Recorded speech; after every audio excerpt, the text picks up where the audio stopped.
साबिक सदर general retired Pervez Musharraf इंतकाल कर गए।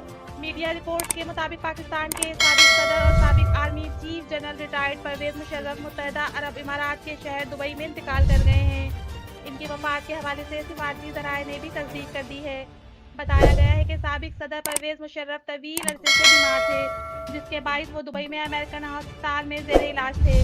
क्योंकि साबिक सदर और पाक फौज के साबिक सरबराह मार्च 2016 से मुत्तहदा अरब इमारात के शहर दुबई में इलाज की गर्ज से मुकीम थे।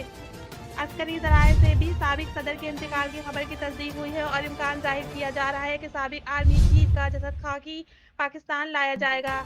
बताते चलें कि साबिक सदर परवेज मुशर्रफ अगस्त 1945 को नई दिल्ली में पैदा हुए।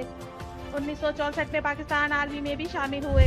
इन्होंने 65 और 71 की जंगों में शिरकत की, जबकि अक्टूबर 1998 को बरी फोर्स के चीफ ऑफ स्टाफ के मुनसब पर फाइज हुए और 1999 को इन्होंने बहैसियत आर्मी चीफ इस वक्त के वजीर आजम नवाज शरीफ की हुकूमत का तख्त उलट कर इनको गिरफ्तार कर लिया और रेफरेंडम के इनेकाद के बाद सदर मुंतखब हुए थे।